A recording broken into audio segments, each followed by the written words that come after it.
All right, guys, we're back. What I like to think is the official start of the new season. We get season one of the Jungle Auburn basketball podcast, and this will be season two. We're playing in Israel, which we've been really hyping up the last couple months with interviews from Stephen Pearl talking about and how important these games are.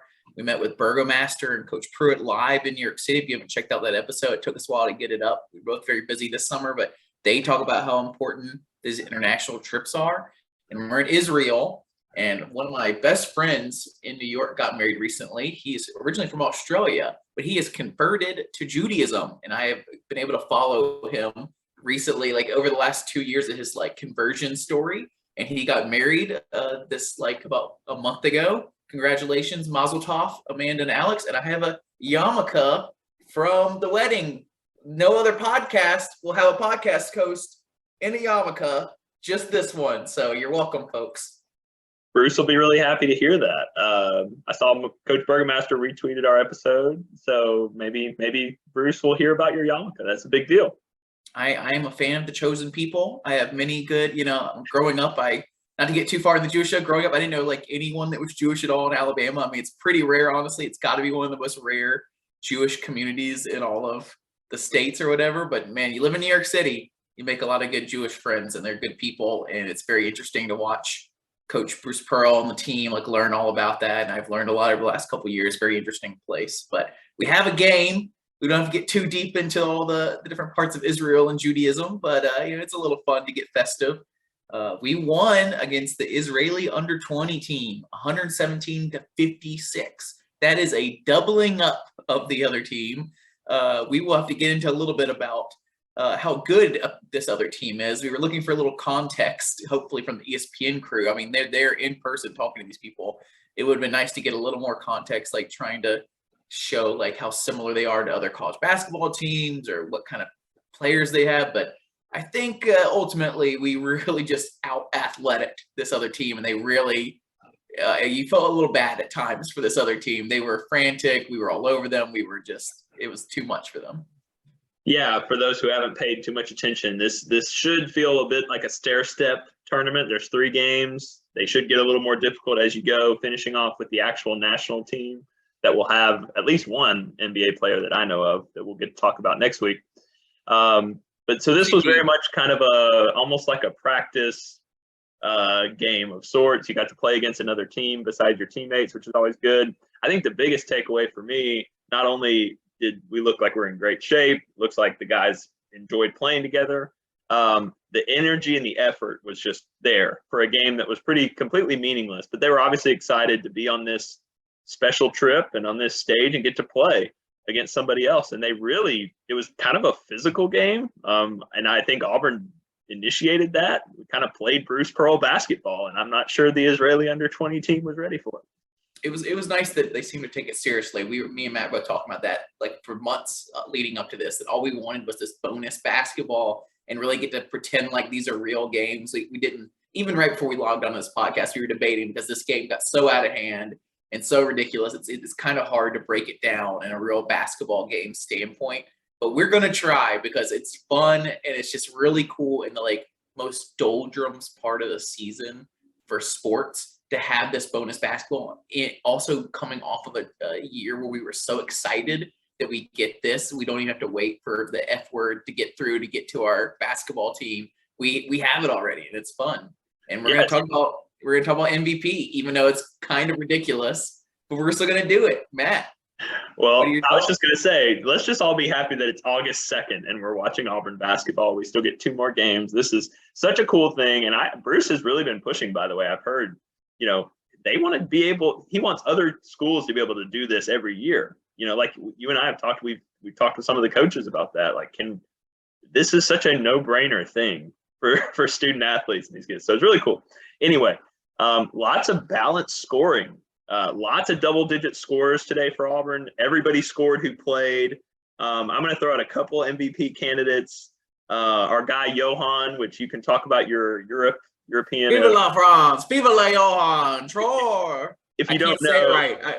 I literally went to France, and we can get to that later, and got asked the French basketball museum, history of French basketball museum dude that's in charge of it had to say his last name, and I still have trouble with that. we'll get into that in a little bit.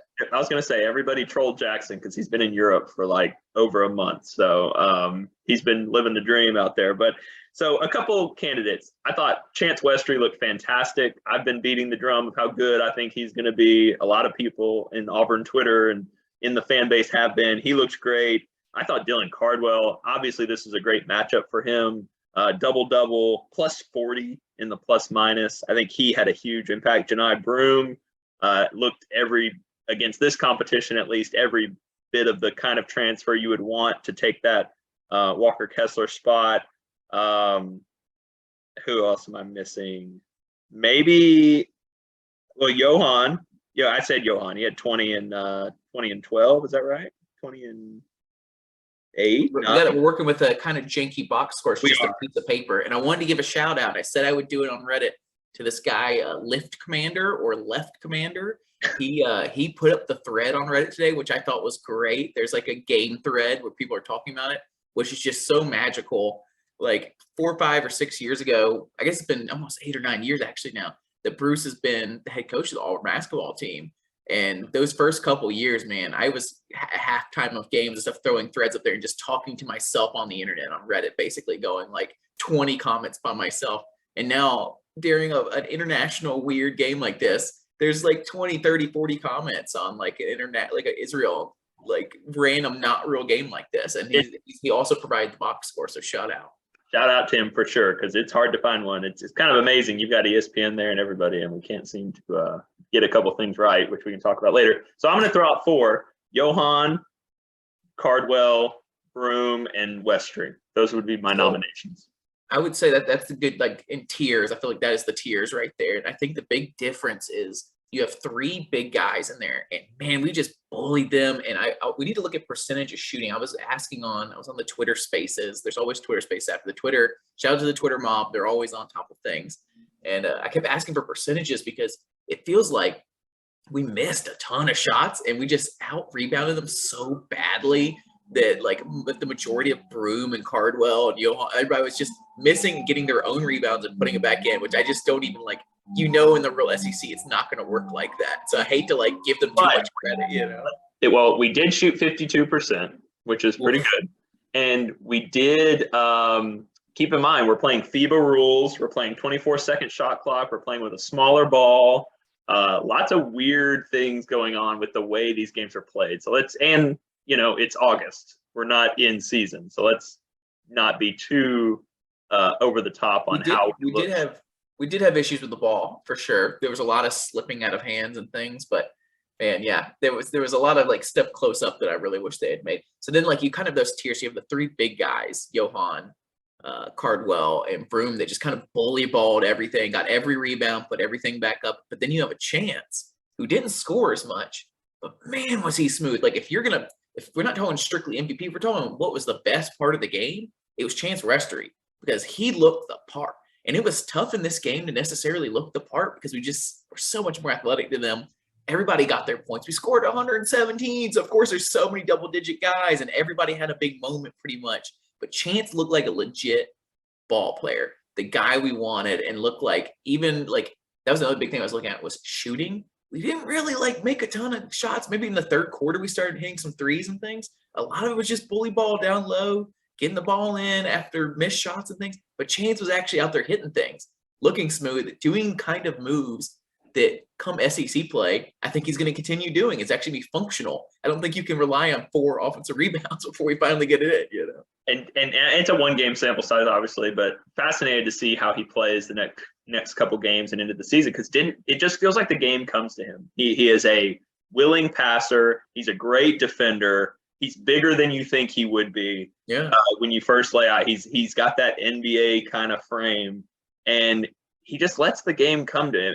He's going to have some of the most effortless 20-point games this season. I can just sense it already. I hope so. You always wonder if you project out to him, especially against a team like this. So maybe he looks different in another game. But I'm not talking about this game at all. I'm talking about the kind of player and prospect he is. We'll see. I hope so. But the big thing for me is, and I say this about a lot of these players, is you look and watch and see how the game, like the speed of the game feels for them. The game looked slower for him than a lot of other players. And this guy is a freshman, a guy that we like, sure, we were some people were excited about. We were way more excited for Johan or the potential of that guy that ended up going to Tennessee or any of these people. Jabari, Walker last year. This guy was, 4-star coming in. We've had some great success with like an Isaac Okoro and a Chuma Okeke and like a very similar kind of like high 4-star role. It looked slower for him out there. He looked smooth. The touch was good. The shots were good. The passing was really good. Man, and he had some good defensive players too. I think the first like play of the game or the first couple plays, he got a great block on like a fast break from the other team. He looked great. I don't know if we can name him MVP or not. Like, I guess if you think about it, if all these other guys are packed with just being able to play bully ball down low, and he could actually provide some like shooting and driving to bring the game out a little bit, it might be the MVP. Yeah, I mean, it just depends how you want to look at it, right? Do you want to look at the stats, or do you want to look at who looked what you saw today looked the most sustainable in the season? And if you're going that, I think it's Westry. And I think if not, I'm not trying to downplay Johan's. He led the team with 20 points, had 8 rebounds. Amazing in his first game, freshman. 20 a lot of that though was he had some good plays, some good moves. I'm not saying I wasn't like impressed. It just I was actually a little more impressed with Broom and Cardwell how they got their stats than Johan. Because honestly, I think Johan might be more repeatable than Broom and Cardwell. Like, because especially with Broom, there was like a like late third quarter thing there where he was just getting like two on like easy stuff that I was like, that's not going to be so easy come conference play. So it looked like the other team was just like demoralized and worn out by the time Broom was really starting to like collect these like 2-pointers down low. I think the thing that I liked with Broom is the rebounding, the blocks. He is every bit, and we're going to have a great him and Cardwell. A good luck, and then Johan getting in that. Like, we're still going to have the block party going, I think, and I don't think that's an overreaction just from this game. I think that's sustainable. So I guess very athletic centers. Broom's an old guy that has been around, who knows college basketball. I think he has a back to the basket post game that I think is going to really help us, give us another offensive option. And to be fair, it's hard to watch all 12 guys, so I might have overlooked some Johan stuff. It just surprised me, and he got to play late with the scrubs. Yeah, and I think that affected the stats a little bit.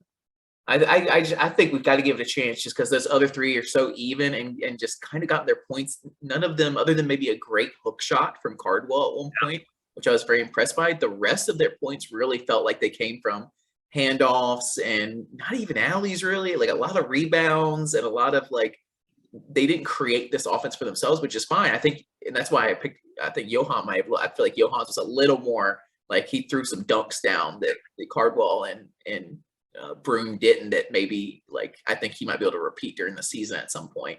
But Chance was really out there creating more. I think like the game would have looked different if Chance didn't bring the defenders out just a little bit. Otherwise, I don't know. Like, I don't think anything really would have mattered this game. Like, there was sometimes Allen playing into like people were just putting their shoulders down, getting down low, throwing the ball up, and we were just going to go get it and score eventually, or get a foul call and shoot some free throws. Yeah. Well, I will give credit here. There were a lot of good passes to our big guys. We did fumble a lot of them. You saw some of that off-season rust, but here's the stat of the game for me. 32 assists as a team on 46 made baskets. We were moving the ball well. All the guards had great moments of sharing the ball. We were making Jay Billis, which is great to have Jay Billis in Israel. Yeah, very cool. ESPN. This is just great publicity for us. He seems to be having a great time on the trip, just by the way he's talking about, which is awesome. But he kept talking about the extra pass, like Trey Donaldson gets in as a true freshman, extra pass to a 3-point shooter in the corner. And it's contagious when you play that style of ball, and that's how Bruce teaches it. I mean, you're going to be asked to be selfless, take the open shot when it's there. I think you saw Zep, KD, Wendell, all those guys do that. So 32 assists on 46 makes is no slouch, no matter who you're playing. That it's a sign of how well we played offensively and we shared the ball. And that was with a bunch of turnovers and a bunch of missed opportunities too. And that'll give me even more ammunition for a Chance Westery MVP, because he made some great passes too. He made a couple good passes as the point guard. He played point guard. We go after we crown him real quick. Well, if you get into that, he made some great passes, and one of the best passes he's made was, to your point, these extra passes. He had a 3-point opportunity where he made that extra pass to KD, and KD hit the open 3, and that's going to need to happen in these bigger games. Is that kind of like not just that extra pass, but also KD hitting those open threes is something I'm watching for these 3 games and the early games next year. How's this for a stat? First of all, I don't question the box score because we're appreciative. It didn't feel like Westry had more than 3 assists just watching the game. Yeah. But here's the thing. How about this? The only guard on the entire roster with no turnovers. Who? Chance? Chance. Wow, and he played point guard too. Man, for some of the game. Yeah. I think we can crown, put the yarmulke. Can we treat this as like an Israeli like tournament? And if we win all 3, we're national champions of Israel, and we are putting the yarmulke on Chance Westry's head for MVP. Everyone, Jackson's gonna be walking this fun line this week. Everybody, I won't be the only one. I won't be the only one. Did you hear the Gaza stripper story that Jay Billis was talking about? My guy, by the way, I just got to celebrate that I have a namesake on the Auburn basketball team, Trey Donaldson. That's my last name for those who don't know. Really excited. He's playing basketball, focusing on basketball, not playing 2 sports. And excited to see how he does. But yeah, the Gaza stripper story that's a classic. So I'll say real quick because otherwise people aren't going to hear. Like you're not going to know it otherwise. Supposedly Jay Billis is like following the team around, which is going to be interesting if he's going to keep telling stories like this because I'm sure Bruce is going to make some comments that are might be off color at some point. But he said that Trey Donaldson's been trying to strip the ball a lot for people, which is what you're going to do when you're a small point guard when people try to back you up and things. And they said he's going to start calling him the Gaza stripper if he doesn't stop trying to strip everybody. I was like, oh no, let's just not put those words together. Bruce doesn't care. No, he doesn't care at all. But so that's the MVP, and I think some interesting stuff we can talk about. I don't know if we want to talk about like just general thoughts. And we're already talking about Trey Donaldson. He didn't get in until midway through the second quarter. It was a 4-quarter game in this like European style, FIBA style, and he didn't get it until midway through the second. And Chance Westry played point guard like off the bat pretty much, not right away. I think Wendell played it right away, but pretty quickly Westry was like playing heavy minutes as the point guard, which I thought was so interesting because I think a lot of people were plugging him in at the 3 as a guy that maybe could make up from our 3-point shooting. With Flanagan maybe still being wonky and losing Cambridge and things. And he came out and he was playing shooting guard and point guard. I would. So first of all, Bruce literally said that a month ago, and I don't think people believed him. Like, yeah, Chance is going to have a chance to play point in both of our 2 and 3 spots. And he's the only player on our team who he said that about. So just to make sure everybody's on the same page, we have 5 guards. I mean, at 5, it depends how you class. I'm big on the 2-3 is the same because it really is in our offense. But if you think about it, right, you have Zep, Wendell, KD coming back. And Chance is clearly in that rotation as one of the 4 people at that 1 and 2. That's why Trey came in later. We just have 5 of them. I think this probably lines up to be a year where Trey doesn't play much unless there's injuries and stuff. But that's a really solid 4-man rotation. Go ahead for a red shirt? Or if people even redshirt anymore. We still don't know if stretch redshirt or not. I brought that up in the Twitter spaces too. No one seems to know if he was trying to redshirt or what. He played like 2 minutes in the Jacksonville State March Madness game. That was like all he did all year. And so like, why not redshirt? Is it just because people don't do it anymore? So then like you want to betray. Maybe he doesn't want to stay there. Do it. Maybe he doesn't want to stay an extra year. Yeah, I don't know. Maybe all his homies are going to be gone by then. Well, I don't know. It's an extra year to transfer if you want to. I don't know. Like, I don't understand anybody that doesn't want to play college basketball anymore. I know there's a lot of work and different things, but man, you can only do it for a certain amount of time in your life. You can always be a dude working in a warehouse or a dude working behind a desk or whatever for the rest of your freaking life. You know. Let's not get on this rant. I'm more interested in the nerdy stuff. So Wendell and Zep started together, which starting lineups mean nothing, but we'll start to get a sense of the patterns. I just want to be very clear that Chance played point guard. Chance played the 2 and 3 as well today. He played, either both or all 3, depending on how you want to define it. And then the other guy I want to point out is between Jalen, Johan, Janai Broom, and Dylan Cardwell, all of them played together in different combinations. And the function, Janai Broom played both power forward and center. So Cardwell stayed at center. And then I'm really interested, I mentioned this in our last podcast. I think we have so many versatile positional options on this roster. And that's exactly how Bruce wants it. We have so many ways we can go based on injury, based on who gets hot, based on who plays well with who. And I'm just really excited to see all that play out. And I think it's cool that in a game that's meaningless right away, he was throwing a bunch of different lineups out there. And I think that's going to be probably the most fun thing to track over the next week for me. I loved it. I love seeing all the different rotations. That's exactly what I want. I wanted to see a bunch of these different guys. The one thing I didn't want to see was walk-ons, and we always saw was like one guy come in with like 2 minutes left, which was great. Even such a big blowout, I was afraid they were going to like try to hide things or something. It's great to just keep watching everybody. It's a bummer that Lior is hurt. Lior got hurt in his Yeah. He can't play. It's a bummer. Bad luck for this. This is like set up for him, but This is his thing, I'll be curious to see how much we see about him. I'm afraid like he could be like I'm afraid he could just disappear like one day, and we like hear that like he's just not on the team anymore. So we'll see. But he's good. He's good. I think there's. What are we doing? What do you think, we're processing him for another? No, play? I think he could be one of those kids that just is like, I'm not really playing this year, and I'm kind of like just done practicing and things. I'm just going to concentrate on my major, or I'm going to start coaching or something. I don't know. We'll see. But what do you think about team leader, vocal, a little slim down, a little more athletic Chris Moore? What do you think about seeing him? Not much. Because that's literally what I was about to say, is that there were some tiers of guys that didn't play a ton really, and Chris Moore was in there. He played a decent amount, but like he was very forgettable. Jalen Williams didn't play as much as I thought he was going to play. Zepp didn't play as much as I would have thought he was going to play. Just from like a tier standpoint, I don't know if we can look at the like actual numbers here, but for those three, especially after how much we've talked about, or Bruce has talked about Jalen being a big guy for this year. He, like, especially in a game where the other bigs just bullied their way in there and scored it, like, Broom, Johan, Cardwell, they weren't necessarily special scores.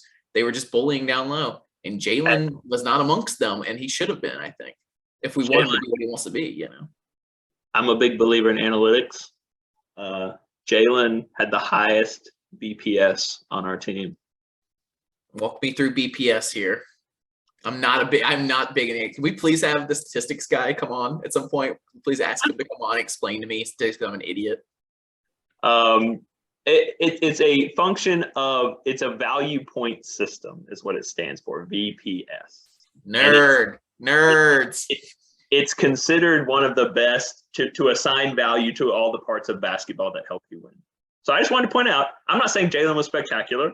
I am saying I thought he did a lot of really good things like he always does. And I am on the Jalen Williams, he started, I think he's going to start the season at power forward over Johan. I really do. We'll see. We'll see how he does with this. This is his senior year. It's his opportunity. I just thought it was a really quiet game that should have been his way when the other three guys really showed it. It was that easy, or not even easy, but just like built for them to bully and show off, and he didn't do that much. Zepp was pretty quiet too. He did hit a good open three, which I really want to see him shoot more threes. Hey, you can't say that and then disregard Jalen, hit a good three too. I noticed in this game, his 3-point shooting is kind of odd. He shoots it really slowly, and it's kind of like a not slingshot, but like trebuchet almost. Like it goes back, like really like big, like Jalen. Yeah. Nah. I was cool with this 3-point shooter last year, but for some reason I noticed in this game that it was a very slow release. It's the same shot. It's the same shot. I have to go back and watch them. I just felt like it was like extremely slow release for some reason. Y'all get ready. You're going to get so many Jalen Williams debates this year on season 2 of the Jungle podcast. We'll see what my opinions on Allen Flanagan are too, because I got burnt last year, and there was Jay Phillips on the space because I stayed on there for a while today, but Jay was talking about how he's a Allen Flanagan truther, and I was too last year. I was constantly talking about him, really cheering for him, and really thought he was going to come along. And now because I got so burnt, I wonder if I'm going to be overly critical of him. But he had a fine game. There's some people really talking about how he looked back to where we wanted to be, and he's looking athletic out there, and blah, blah, blah. But it's just tough because the other team was so unathletic compared. He also had some rough moments too. He really did. I didn't think he was that great really, and some of his points, like there was one really bad one where he went down there and just like lowered his shoulder 2 or 3 times on a guy, didn't get a charge call, couldn't get the goal up there, and finally got a foul call like against the other team. But I was like, that is exactly what I don't want you to do this year, because you tried to do that last year against real athletic players, and they took charges on you. And then he had 2 fouls early also. Like, it just, I don't know, I didn't buy the whole he looks so great out there. And there's a couple players like that like it's just tough because we know they're pretty good players against unathletic teams. And the issue's been, can they match up against really good, like top 10, top 25 teams? And so when they look good in this one, it's just tough to evaluate, you know? I have two things. I want to talk about one player, and then I want to talk about our favorite topic, which is I think the reason this is fun is we get to talk about how everybody looked physically and as players, because we love talking about who gets better, stronger, thinner, whatever in the offseason. But first, can we give I thought, I know the level of competition, but the attitude and the approach and everybody around the program nationally, when they ask Bruce and their coaches, everybody talks about Dylan Cardwell, our guy. So impressive. Do it all, Dylan. And what he has turned himself into, we've talked about the story over and over, from his recruitment to, the role he had on the team. He is clearly going to be part of the 1-2 punch at center with somebody, and we'll see how it all shakes out. But he is going to be I think what I took from the offseason and from today, he is not just a role player. I think he is a significant piece of this team, and I thought he looked great today. I really loved his hook shot he made at one point, and I was hoping to see more of that the entire game, basically, because they were so much less athletic than us, and we just ended up abusing them. I was looking for like people made actual shots, and that was a great actual shot. I would love to see, we've kind of given him this grace a little bit because he's a lower recruited guy. We weren't even sure what he was going to do in this team, and every year he's improved. He's played great defense, great enthusiasm, fan favorite.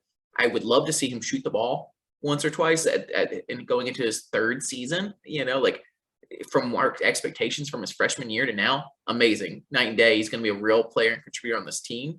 But if he wants to keep making those next steps, he's going to actually have to shoot the ball at some point and actually make an offense for himself. So I'll be curious to watch. Like, we need a second guy that can actually do something. Like, he can't be this guy that comes in and plays some defense and gets some rebounds when Walker's out this year. He might actually need to contribute a little more from the offense standpoint. He is a better defender, rim protector, rebounder, but will play a similar style of center. We've seen a lot of centers in this offense now, right, with Bruce. He's going to be like a Horace Spencer. With a little more, I hope, a little more offensive like threat on his own. But the centers in this offense they don't make a ton of things happen on their own. So I think we've talked about that. That's just kind of how it is. But I really like the lineup. I think touch has gotten way better. I can say that. I think comparing him to Horace Spencer, like, he's gone past that now, which is great because we weren't sure if he necessarily would, because his touch has gotten to a point where if he does have the ball and he's turned towards the basket, I plan on him making the goal. And freshman year, I did not. Similar to Austin Wiley, he didn't have great touch either. It took him a while to get it. Cardwell, like, he's developed more of a touch, and I love that. And I hope he can keep developing. We'll see if he peaks. And here's what I'm thinking. That Final Four team, we gushed about. We didn't have a podcast then, but we gushed about the three centers, right? And they all had different roles and different styles. I think Johni Broome can be similar, different, but similar style to an Austin Wiley, with some back to the basket, some really good rebounding and block shots, kind of anchored inside a little more. And then I love the option of Jalen Williams and Johan at a stretch 5 3-point shooter, small ball 5. That's going to, like, having those pieces. And I think Cardwell fits that Horace Spencer, but better role for this team. Yeah, I would love to have seen two things. Hopefully we will in these next two games. And this game was just such we'll say it 1,000 times, I guess. It was just such a mismatch that you couldn't really ask them to have to do more than they needed to score whatever. But I would have loved to see Broome make some actual moves down low. They kept talking about how he's a back to the basket guy that can make his own offense down there. He had some of that. He had a little bit, but there was not very many times where we're never going to do this a ton. Like, we didn't do it with Walker a ton. We tried it with Austin, it just didn't really work. It's like ISO back there for them. But I would love to see him make a couple more moves, and I would have loved to see Johan shoot the ball a little more. Maybe not, like, he didn't have to shoot a 3-pointer, but I would love to have seen that his shot, because supposedly he can do that, and we'll need him to at least be competent from the 3-point line. And I would love to just see any kind of jump shot or anything that wasn't a dunk or like offensive rebound put back, because we didn't really see that. So he led the team with 20 points, but it was surprising because he didn't really make any. I guess he played more minutes than anyone else. He played 19 minutes. Oh, no, Broome played 19 minutes and 11 seconds. So he played one more second than Johan, and they both scored a lot of points just from volume. It feels like a little bit, No, you're right. You're good. Sorry, I was going to type in there. Sorry. I got distracted. We're a little out of, it's been a while. We gotta go. Who else? We know who we haven't talked about is we haven't really gotten super into the guards yet. No. Wendell was pretty quiet. I mean, he's a leader on this team now, but he was pretty quiet. The only thing I really have for him, like I don't remember a moment where I felt great necessarily, get some good passes. He had 1-3 I really didn't like, where he did like a little move and then a step back 3 that I was just like, okay. I'm just like watching these guys because we all know the like cons of these guards at this point. Even the ESPN guys, even the national guys, like it is a national narrative now that these guards are fun, but they've had their issues trying to get the ball to the places they need to be and like trying to take over the game when they shouldn't. And so that's what I was kind of watching, and it's weird for a game like this, but he was still doing some stuff like that. KD was still doing some stuff like that, doing the in-your-face threes, which is fine. Clearly he makes them like a decent clip, but they also brought that up. Jay Bills, I think, brought it up. 29% from 3 last year.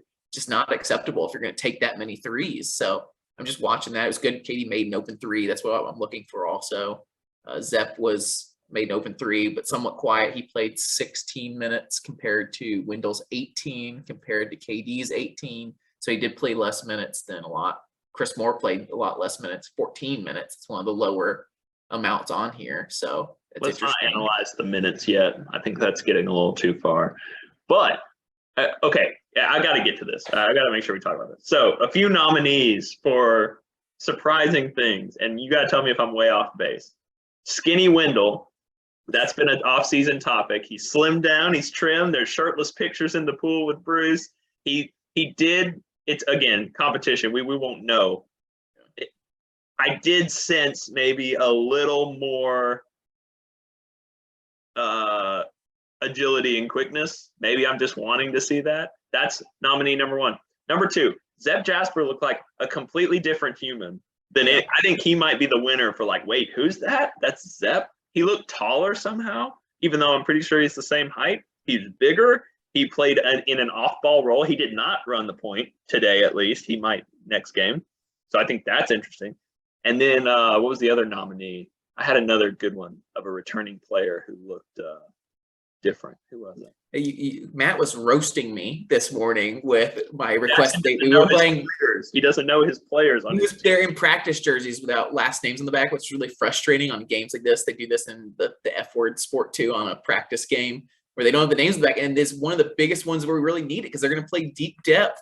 And they had these new players the first game back with these guys. And not only was it tough at first to know who was in, like who was Chance and who was Johan and who was these other players on the team, but then they all changed their hairstyles. They've all changed their body weights. I was like, oh my God, who's who? I got to remember the numbers. And Zep was tough for a minute there. Chance and KD and Johan were all in the game for like a solid like 30 seconds before I realized it. Cause it's hard to watch every player on the team at once. Yeah. At the end, we'll figure it out, but it's the same thing during the season. Even they'll change their hairstyles 2 or 3 times. And it always gets me the first, like you kind of like base it off with oh, that's the headband guy. I think Flanagan was wearing like a ninja headband. That took me a minute. Like he's changed his body, I think, a little bit too. Always fascinating to see because I mean, like I think the line for us of like our knowledge goes, we don't go as deep as like a Jay Phillips on like film study of recruits, right? Like so seeing Chance Westry and then Johan, like Johan looked. I don't know if he was skinnier than I thought he was going to be from the videos and stuff. I thought he was going to be a little more of a Haas type, and he's a little more of like a young, muscular dude. But I gotta say, like when he was on the floor with Cardwell, it almost looked like clones. Like it almost looked to me like, and if that's how he looks, then that's big enough. Like that's good. And then Chance just, I knew he was lanky and kind of a long, but man, when you see him compared to everybody else, like he's actually got more muscle than I thought. Like I guess just from these descriptions from like articles and podcasts and different things, like the way they describe Johan, I thought he was going to be like kind of a thicker dude that was going to be kind of bullying people down low, and he's a little more slim than I thought he was going to be. And then Chance in my head was going to be like JT Thor level skinny and lanky, and he's not really. He's like kind of looks like a normal guy out there. He doesn't look that far off of like Alan Flanagan really size wise. Like he doesn't look as cut, of course, as Alan Flanagan, but he looks kind of similar size wise. So how nervous are you? Wendell got the start at point guard. Zep played off. Wendell was clearly kind of the guard. He and Chance, and then Trey Donaldson when he was in was the point guard. Are you concerned that Wendell Green might have the keys to this team for the entire season. Because it really feels like with how Bruce is talking, it feels like this is Wendell Green's team at point guard. I might have to turn the page a little bit on my criticisms of Wendell and KD and stuff, because it is what it is at this point. These are who we have. And like, I had my arguments and things about why we might need to go. You wanted Yuri Collins.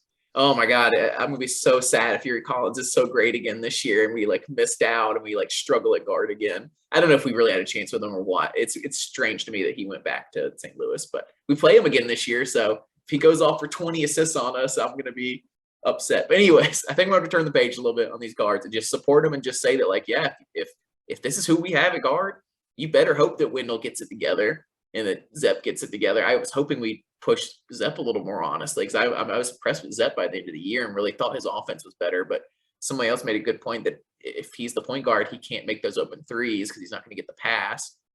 I would have loved KD.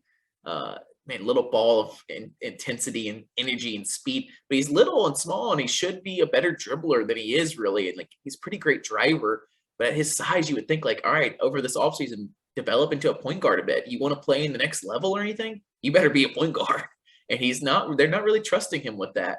And it's his, junior year now? He played a year at Georgia. We're not letting him be point guard. I mean, if I'm him and I'm like, it's like a career thing or whatever, I'd be like, KD, over this offseason, you better learn how to play point guard if you want to move up to the next level or whatever. And they don't trust him with that. And yeah, I wouldn't either. He was still chaotic this game, and he's a ton of fun to watch. I'm so glad we have him. He's the energy we need at times. But I wish, if I'm picking things for people to develop, it would have been for him to maybe be able to play some backup point guard at times. See, we've got 4 point guards. I mean, like, there's just no way. KD is like the 6th player on this team I would want to be point guard. There's just no way. I guess, yeah. Maybe I would have liked Wendell just to be – I'd rather Wendell be shooting the open three than KD. So Wendell, I will say, man, he had some passes today that were just unreal. Wendell flashes in certain time where it's just like, oh, my gosh. Like, you forget when he's playing within his own, and I think at more of a distributor perhaps than getting a little – a little too perimeter oriented with his own shot. That's why I like him at point guard. I really think our team is at its best when he is attacking and opening things up for everybody else. And I think he gets in trouble occasionally, at least at this point in his career, when it becomes too much about the logo threes and the step backs. And like, I think he could be really the Energizer bunny for this team, getting everything set up on offense. I think he has a that was my whole argument with him. He's got a really high floor. I think he's a lot of fun to play. A lot of he could be a third team SEC, second team SEC. I think the problem is we know he's got a low ceiling, not low ceiling, but like just he doesn't have the top end ceiling that we need against like a top 10 team, top 25 team. We saw what happened when bigger teams could trap him, and he just gets a little flustered. And so maybe we hope he's got a little more Sharif Cooper in him, maybe a little more like wow distributor type, because he'd gotten some really good passes near the end of the year. But like, yeah, he's gonna have to take a step back from this like hero 3-ball stuff and take a step up a little bit on passing and being a distributor and making his teammates better. And we'll see. I hope that So let's do this. By the way, we haven't done this in a while, so we're going to have some Zoom time restrictions that we didn't used to have. So you want to do a second part on general stuff going on? We have one. Yeah, let's do some more. We'll try to merge the videos, but we'll do a part 2, and this part 2 is going to be just generally what's going on and what's going to be happening in the next couple of months. So again, Auburn has a really impressive win. They played their brand of ball. They played Bruce Pearl basketball in August, which was fun to watch. They dominated with their athleticism. They dominated inside. They shot the ball pretty well and got a big win. So on part 2, which will start here in just a second, we will just kind of go into general off-season notes, recruiting, and all sorts of stuff. So good to talk to everybody. War Eagle. You're listening to part 2 of the Auburn Jungle podcast. Hopefully we merge this together, but just in case, I want to do a little intro. We figured we talked about the game, the first game in Israel. Now we can talk about the future games and some recruiting stuff and just what's going on over basketball. I don't know if you maybe Matt want to start with like the schedule for the next 2 and kind of what we're looking at. Yeah. So for those in the States, which is most of us, maybe the pod is going to hit it big in Israel. We'll see. But Sunday and Monday, both games are at the same time as the game today. That would be 1 Eastern, noon Central. And like I mentioned earlier, they step up. We're playing the Israel Select team. next, and then the big one Monday against the Israeli national team. Those are what's left. So it'll be 2 games in 24 hours. And just so everybody needs to mark their calendar for Sunday lunchtime, get some Auburn hoops, and then Monday we gotta, make your plans. Long work, lunch, whatever you got to do. Yeah, mark your calendars off. Put whatever random meeting, lunch meeting, whatever. At least it's perfect timing for like a lunch. So hopefully you can take like a 2-hour lunch. It's the summertime, guys. Take off a little time. Enjoy yourself. It's the only time for this basketball for a long time. Sunday will be perfect too. Like I said, for the first team, I've been trying to get some context on how good these teams are, so we can have a little bit of like, oh, well, if he's doing that against this guy, he's actually really good, or it's been very difficult. It's hard, things are in Hebrew half the time. I've really tried to take a deep dive. I looked into their Instagrams and Twitters and tried to message some people even to maybe come on the pod and explain some stuff to us. No, nothing's happened so far, but we know for sure that on Monday, the national team for Israel is a big deal. There's some talk about an NBA player on that team, Matt brought up earlier, but I've also heard that he might not be playing in the game. Because it seems like we've joined in with them as much as we think this is a big deal for them. It seems like the U20 team and the Olympic team are in tournaments right now. So it's kind of a strange time for us to come over there also, which kind of sucks because it's already not the best basketball country, really. I think it's cool that we end up going to kind of I looked up some lists today and sent them to Matt of like just trying to get some context on how good these places are. A list I saw of top 12 leagues from like 5 or 6 years ago, because one of them was saying that, oh, the Slovenia league is actually pretty good. It's got this guy named Luka Doncic, or the Euro league's actually pretty good. It's got this guy named Luka Doncic, plays a Real Madrid. Take a look out for him. And so clearly he's been in the league for a while, and clearly that shows how good some of the talent is in Europe. And that's the best league was Europe. There was some Turkey. There was one with like the former Yugoslavian nations like Croatia and Bosnia and different places that have a league. The other Italy, Spain by itself, Australia. They're all in that list, but Israel was not in the top 12. And then less than 2021, Israel was at least in the top 10 at number 10. So they seem to be getting better, but it's still not like a destination for people to go. So you kind of need this Olympic team to be good. And let's point this out. So the biggest thing we're going to do as we go throughout these 3 games is that there'll be more grown men. You're playing against adults, not the under 20 team where we had probably all the older guys on the floor today. And even I think Jay Billis mentioned that there were some under 18 guys, and somebody in the spaces mentioned that they were just coming off a big tournament, the U20 team, and they didn't even have their best squad as a U20 team. So we really blew out what might be pretty likely the worst team we're going to play all year in our season. I think the worst team we played in a long time was that California Long Beach team. Remember that? They were pretty awful, but even they probably had some better athletes than this team did. So. Well, and the guy I was pointing out, there's a guy that plays for the Wizards, and I will butcher his name, but it's like Denny Avija. He's been in the league for a couple of years. He is on their preliminary roster for the I guess they call it hang on, got it pulled up here, the FIBA Eurobasket 2022 tournament, which is the first week of September. It's like he is going to play in that, and he's been on that roster. But is he going to play in this meaningless game on Monday? I would guess not, but it's possible. I don't know if that tournament maybe is in Israel too, maybe, because I've seen their Twitter account and their Instagram like posting about the trophy in Jerusalem and Tel Aviv and stuff. Enes Kanter or Enes Freedom is like in town for some reason right now too. I don't know if they're combining some stuff. I would love to see Enes Freedom at one of our games and have the meeting of the minds of basketball politicians and Bruce Pearl and Enes. That would be quite the grinding of brains. So we'll see. I mean, this is just such a cool thing, and man, you just hope that it has a similar effect for this team. That the Italy trip, clearly looking back, it's easy to play the results. That team had a great year in the tournament, obviously making Final Four and all that. Tennessee with Stephen Pearl when they went to. Yeah. We talked about in the past ones. Like a lot of this is less about the games necessarily, and more about how many more practices they're getting, how much more time they're getting to bond on the court, and even more importantly, off the court. It seemed like the Bahamas game last year the Bahamas tournament was a big moment for our team bonding.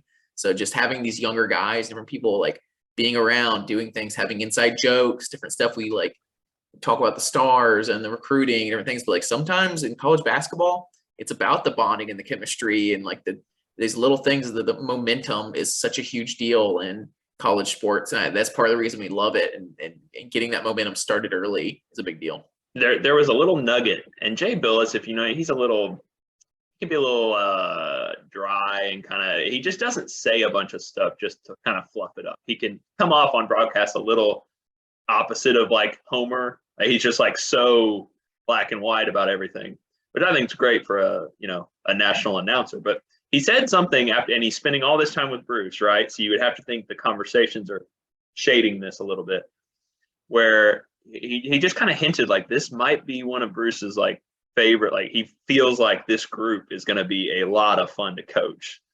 And I just have to want like that. I just kind of wrote that down in my mind because obviously that could be coach speak, obviously you're excited every year you have but I think this group coming off of like this star-studded thing we had last year that was so unique, I kind of get the sense that this is going to be a classic like Bruce Pearl system underdog.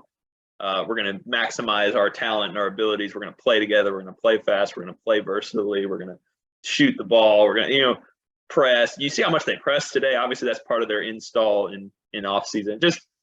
I don't know. I just took note of that. I wonder if there's something about these personalities that he really, really likes, the combination of the ones that are returning and the ones that are coming back. Because I'll be honest, like the way they communicated, I don't care how bad your opponent is.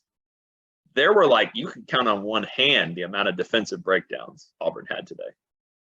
And that's just not all that common in an August pickup game. I think you might have a point with, bringing in Jabari Smith and even a guy like Walker in. And I know like it kind of snowballed throughout the year, the hype and all that kind of stuff. But this team might play with a little less pressure. There was so much pressure on that team by the time we got the #1 ranking that I think we crumbled a little bit, and it wasn't as fun. And this team can kind of go out there and play like fast and loose. And if you lose a game here or there, it's not quite as big of a deal. And you just hope to peak at the right time. In fact, last year I think we were pretty open even. It's like, we might not peak at the right time, but I'd rather get that #1 ranking now than worry about peaking later. This team might be one of those teams where he kind of keeps them fast and has that underdog mindset. You couldn't have that underdog mindset last year. It was impossible because we got too good too fast almost, So you're right. It might be like the Cardwell and a KD, and the Broom guy seems like he's got some personality, and you definitely got some personality with Wendell too. And like, it might be just a fun, like, screw you guys. We're maybe we're not that star-studded team anymore, but we're out there. You better watch out because we're gonna make it work. Everybody, I don't think you should read this much into today's game, but somebody on Twitter put out, if this is the 5th best team in the SEC this year, then the SEC is going to be like the best league I've ever seen. And it's possible. We've talked about how stacked the league is going to be, but I do think it means something to have all these returning guys and a coaching staff. We've talked with the assistants how it's so cohesive. They've all been together for so many years. At this point, they know what they're looking for. They know what they need to do. They know the weaknesses of last year's team. They know what they have to get better at. And I just get the sense, I just really, really like before today's gaming, but then seeing it today, like, I love the fit of Broom. I love what Chance looks like. And I just think it could be a really cool core of players that people are just, you're right about the guards. Nationally, all these people watch Jabari Smith film and they trashed our guards. I mean, if you listen to any NBA draft stuff, they thought, so classic Bruce Pearl, chip on your shoulder, small guards, back for another year more experience. Hey, you might have forgotten, but we were a pretty important part of that SEC championship team last year too. And now we have some experience and we're hungry because we didn't go out the way we wanted to go out in either tournament. I just think it sets up really nicely for Auburn, for a Bruce Pearl team. I'm not saying they're going to win the league or, be a Final Four team necessarily. Just, I think the potential's there. There's enough top-end talent. I think that's your concern. Your concern was, does this team have enough high-end talent can they beat a Kentucky? Can they beat what Arkansas might have? Can they go in the tournament and beat some of these teams? Do we have these fatal flaws? I think they might have enough. You just wonder if we have these we're aiming for championships at this point, like that's where we are. And we wonder if you build it, like, we're getting such good talent in now that you hate to have any kind of like fatal flaw that a good team can just push on every time we have a game. And it seems like they figured that out on us last year. And it was really not great because we knew how great our talent was. And it was really heartbreaking to have that kind of fatal flaw at the end. But every team's going to have that. The only teams that don't really are these teams will never probably get to compete again. Or we compete against them, we can beat them. We just we'll see recruiting wise if we can ever really get there. But well, let's talk about that. So the pipeline keeps coming, right? Auburn picked up a top point guard, another small guard, Aiden Holloway, over Tennessee recently. That's the start to the 2023 class. Really excited about him. Listen to Jay Phillips, by the way. Not that anybody cares, but my allegiance is now with Auburn on 3, auburnlive.com. My subscription, I went away from another site to follow some people, and obviously Jay's there too. So go sign up for that. I think they do a lot of really good stuff. But they did a podcast briefly, like a 15-minute episode yesterday, I believe, talking about the commitment and what kind of player you're getting there. And he just feels like he dominated the Peach Jam. He had a really good week there, which if you followed Auburn recruiting, that's a huge tournament in Georgia that Auburn has really cherry-picked. That was a Jared Harper kind of coming out party when he was a recruit. Just feels like another one of these small guard, really good shooter, good ball handler, going to be the next floor general probably after this wave of guards kind of comes through. So the recruiting just kind of keeps it, and it's interesting because we didn't have a commit, for that class until him, and now he's close with a guy named Wesley Yates, who's a big guy out there that Auburn really wants. I don't know if they're going to get him, but a couple big fish, and it just feels like Auburn is settling into this thing in recruiting where, you're going to pick up 2 or 3 as good of high-end players as you can get, and add in the best transfers you can get. And it seems like that's kind of how our approach is right now in recruiting. Surprisingly enough, Wesley Yates is ranked lower than Aiden Holloway. In my head, I don't know if I thought maybe that was, they're both right next to each other. Aiden Holloway is number 30. Wesley Yates is number 31 on Composite 24/7. Some services have him as a top 20 player, I believe. Yeah, still a big deal. Those guys are on the list like that. Let's not poo-poo our Chance Westry ended up right in that 30 range. Yeah, I was about to bring that up. That it's interesting that Aiden is a 4-star at 30, and like I'm guilty of this all the time. I get caught up in stars and things, not really worrying about where they're ranked necessarily. Like Johan's like, oh my God, Johan, because he's a 5-star. He was the last 5-star of that class. He was number 26, and it was number 27 was a 4. Number 27 was a 4-star. In this class, the last 5-star is number 22. No, number 21. So it's kind of all over the place. You can't if you have a high 4-star, low 5-star, it's not that different. But if you're getting, we should be thrilled. I know we've raised our expectations, but I know it's hard when Kentucky recruits the way they do and when Arkansas is doing what they're doing. But we're getting top 50 players left and right. We can't gloss over the fact that never happened at all. And now we're just getting used to it, But that's your sentence is exactly what I want people to understand.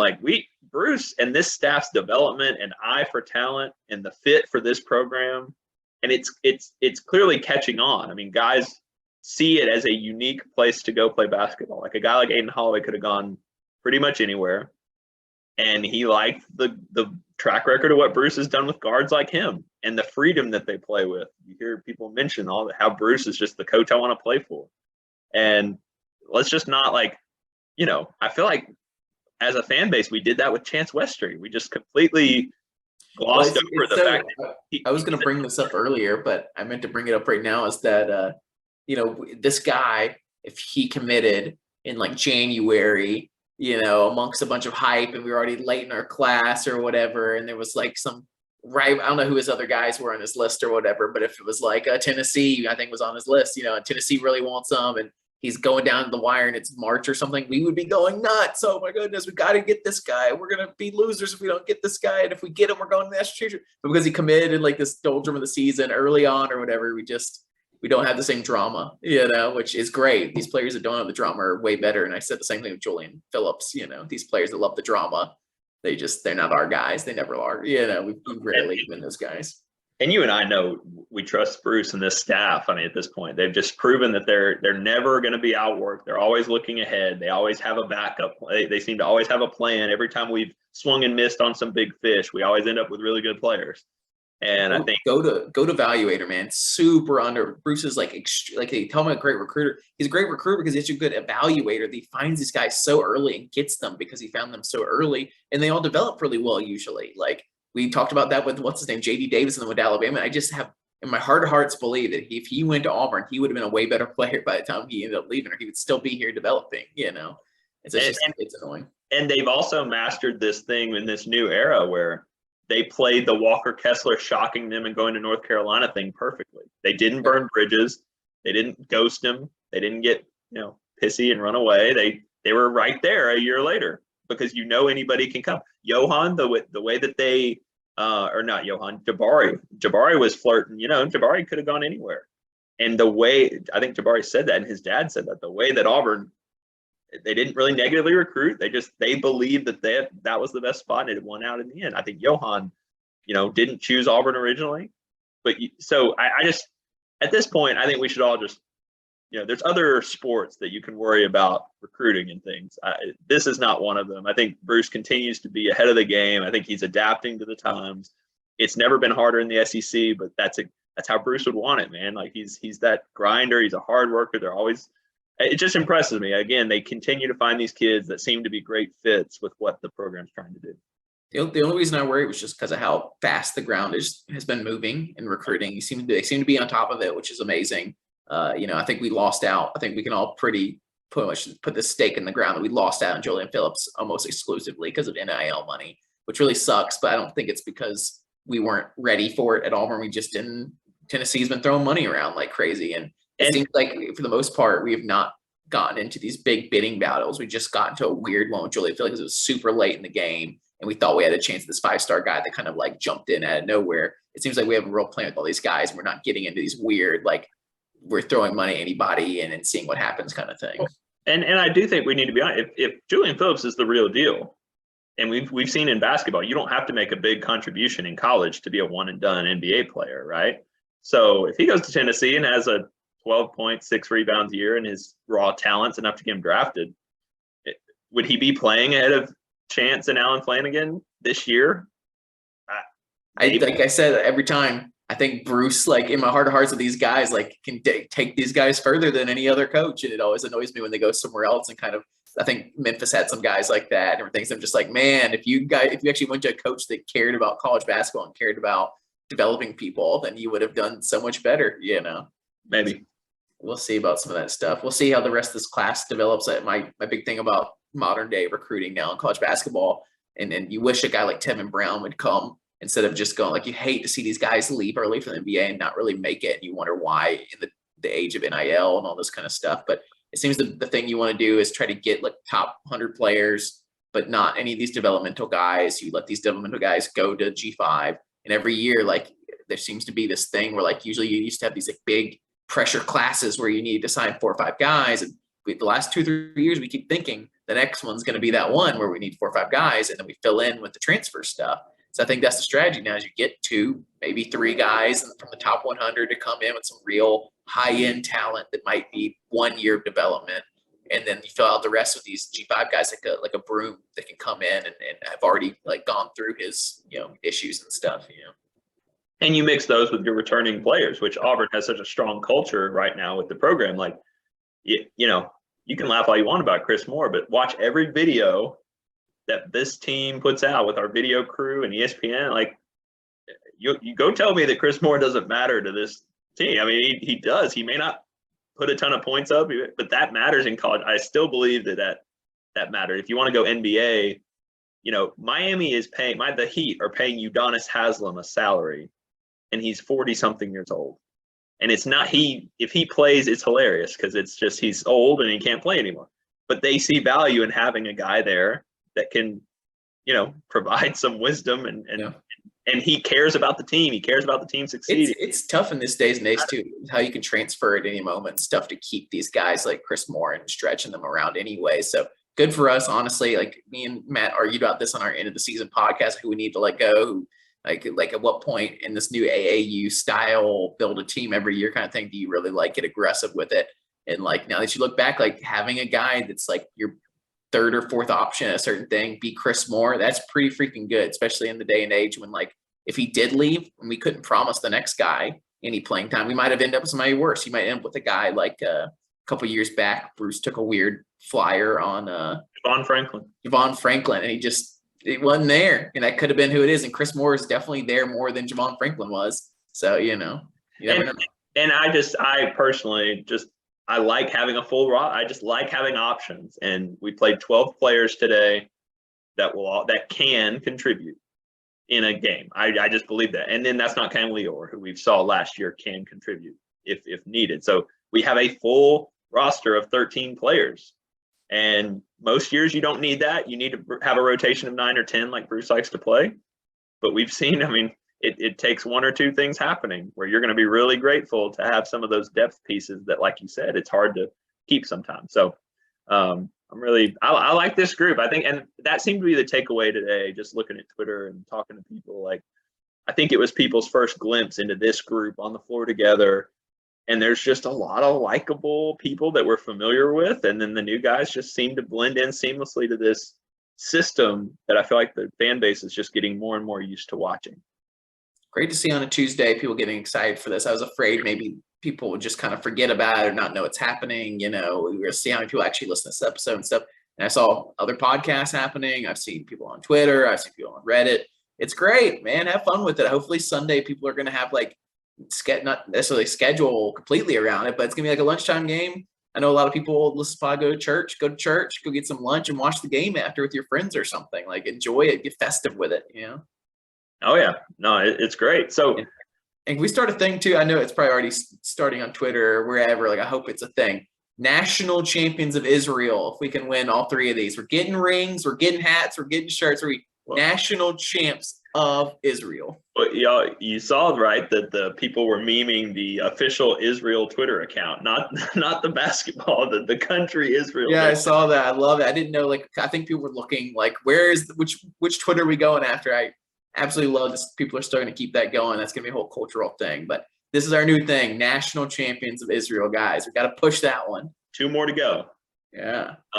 Any other thoughts on, I'm trying to think of what else has happened. Obviously, it's been cool to see Walker Kessler came back and was around the team before they left. Jabari's been just continuing at every turn repping Auburn and Twitch. I saw Chuma and Isaac Okoro were back too. Man, it's going to be super cool another year or two. Already happening as we see it right now, but another year or two, another NBA player too, a Johan or something makes this year, or somebody else, it's going to be really cool to be this weird little town in Alabama is going to be a center for these NBA players just coming and training and stuff. Very cool. I guess we can mention that the War Ready team in the TBT got their first win. Can we do some blast from the past? Who's on that team? I could not be bothered to care, especially now that we have Israel tournament stuff. But when they first did that after the Final Four run, I definitely cares. The pandemic was happening too and all that. But man, there are some. It's the team of the team of players that could have been if they just could have gotten their off the court stuff and their stuff behind the ears together. Well, and so they opened it up a little bit this year. One of their guards was Tim Quarterman, who played at LSU. So they had some other players, but it's still an Auburn-based team. The really bummer part, apparently some personal things happened with Malik Dunbar. Hopefully nothing, too crazy. He never made the trip. He never made it in. Bryce ended up having a back issue, and he didn't get to play in either game. So no Bryce was a huge shot. So you had Quantez Robertson, one of my favorite players from when I was in school. He's actually a coach in North Alabama somewhere, and he played some minutes, I believe. And then what years were those? I feel like I remember hearing that name. Was that some Lebo? It was Jeff Lebo, late 2000s. He wasn't on the NIT team that was the glory of the Lebo years, was he? Oh goodness, was he? I think he was. Wow. Those were the days, man. That was peak Auburn basketball in the 2000s, was going to late NIT tournament. It was. Here's some other names for you. TJ Dunnins was on this. Oh man. Mustafa Heron came back and played. Wow. There's a Mustafa Heron poster at my favorite sports bar in all of New York, the best sports bar in all of New York, Standings. It's amazing. If you're ever in New York, go to Standings, and it's covered in cool memorabilia. And for some reason, the last year, someone added a St. John's Mustafa Heron poster in there. Let's see. I'm trying to think of it. I feel like it's a list of players that have got weird issues, right? They were talented at weird. TJ Dunnins, Daniel Purifoy, Mustafa Heron. Purifoy, right? He hit the game-winning shot in one of So them. Purifoy, I was saving Purifoy. I know he's your favorite. You guys got to be glad I wasn't around. This podcast wasn't around during the Purifoy days, man. The phone calls I had with Matt about Purifoy. I was spot on though. The guy, I think, don't get me started. We could have had some great debates if we could have found like a Purifoy truther to like debate. Yeah, there were some people out there, man, that really thought at any moment he was going to get it together. And to be fair, he did, in my opinion, after everything, he went through a lot that wasn't always his fault with NCAA stuff and parents and stuff. But like, he was incredible when Chuma went down in the tournament. He really was. He stepped in beautifully and played the best basketball of his career, which I'll always. He got his moment. Other than that, though, question. Next year was a disaster. And he had a good freshman year before he got hurt. That's really what it is. People really got hyped on that freshman year. Anyway, that's about it. So it was, but Bryce couldn't play. You wonder if Flanagan might end up being one of those kind of guys where we're just like, at least we know Flanagan's a good kid. It's like nice guy or whatever, like that we can cheer for. Purifoy is maybe similar. People are like talking 3 years from now, like, well, yeah, that one team we really thought, We'll see. It'll be interesting to see who ends up playing. But anybody else weird on that team? Was that only four guys from the Auburn? The ones that ended up there and playing. Yeah. Wow, yeah, because Bryce and Malik didn't do it. Damn. So we were supposed to have Malik on the podcast at one point, but he backed out because he had some G League games going on. Maybe we'll see if we can get him in like if we can get him hyped up again. I'm sure during the season he might jump on. Well, and it was good to see them get a win. I know it's been a hard thing for them. They haven't really been able to get a win yet, and I think they've had some frustrations just with, people were frustrated, obviously, not getting to see Malik and Bryce. I mean, that's two huge personalities and names off that team. And I think some people, when they lost, kind of took it, got a little – there was something – they put out a passive-aggressive tweet on Twitter that was like, do y'all even think we should do this anymore? Should we just like – it was really weird. But then everybody – I was about to say, I wonder if there's going to be – like I think – because the whole deal is that you win like $1 million, right, if you win the whole tournament. And so they get together, and like these guys have real lives outside of basketball now for the most part. Like they pretty much everybody you named on that team is done. Or competing lives with like a lot of them do play in different leagues around the world. Yeah. So it's kind of weird to jump into this that they've only been able to win like 0 games or 2 games this time. And you have to win 6 or 7 of them or something. 6, and this year it expanded out, and they have to fundraise because you don't get any money unless you win it. So some people don't like fundraising things like that. It seems like there might be some like other like shady money stuff that you have to do too. There seems to be like a bunch of people involved that are outside of the actual players, and then the players themselves are a little like gets political when I'm sure some players are putting up some money and some aren't, and some are But there was a move on Twitter. I saw that a lot of people, they were trying to get trending like let's let Auburn Arena host a first round basketball tournament game. You'll have a sold out arena. You'll have crazy. It would happen. It would happen. Depending on the people on the team, I guess. If you had that group of people, I guarantee you in July in Auburn, it would be a sellout. I don't know, man. I don't know. Maybe. There's nothing else to do. Hey, I'm not gonna. I should stop poo-pooing it. If you guys had fun watching them and you had fun following along, then that's great. That's fun. Yeah. There's not. You remember being in Auburn in July? There's nobody there. No one exists. They're all gone. No, it's a growing town now. There's enough people. I guarantee you they would sell it out. True. I haven't been back. I guess I went back for that game or whatever, but I don't go back that often. So, anyways, any other stuff out there? We talked about TBD for 10 minutes. I hope people enjoyed that. Sorry, I was trying to think of things that have happened. Good. It's good. The biggest thing I think is just all our coaches are still intact, coming back for another year. Everything seems to be going really well. All that stuff from like past seasons, like with NCAA, it really feels like all that's in the rearview mirror now. There's this new world, which we're both fearful of, but if you're still like listening, if you're still listening to this podcast this late, which I doubt anyone at all, it's probably just me and Matt at this point. And you have any opinions on like the future season stuff? This is the best time to let us know if you like certain parts of the show and want to keep them around, or if you don't like parts of the show, or you think we do them too long or do them too short. I'm a long podcast guy. Matt likes them a little shorter. Let us know, especially if you're listening this late. You're the real dedicated after your national game. I can't believe we did another podcast this late. Let us know what you want to hear, and we'll get it done. Yeah, engage with us on Twitter, Instagram, all that. Jackson does a great job with that. He still doesn't get or like Twitter sometimes, but he's out there. He's out there. It's like feels like I'm yelling into the void. More people interact with us, so I feel like I'm actually doing something. But no, so I mean, we'll plan. We haven't discussed this. Are we doing one episode after the 2 games? Are we doing 2 Oh, episodes? we got to do an episode each. I'm enjoying the mess out of this. This Let's is go. like, we won't be able to do it again for another couple months, and I want to like really get into it. So I hope All you guys are getting into it too. I won a national championship. We haven't won a national championship before. I won our first national championship. Yeah, and well, I'm going to say this. So we probably will upgrade our Zoom stuff so we can go as long as we want during the season. But I'm going to say for these 2 games that are pretty meaningless, let's stick to that 45-minute Zoom window for our episodes, unless we get tons of feedback. Already, there's only 3 of them. We already messed one up. So Well, but this one we had to cover other stuff. This is the first. Okay. It'll be easier with these 2 games, I promise. All right. I mean, if we win the national championship, I'm going 4 hours. So. True. We have to go 3-hour pod for the national championship of Yeah. on Monday. All right, man. War Eagle. War Eagle. Thanks for listening, everybody.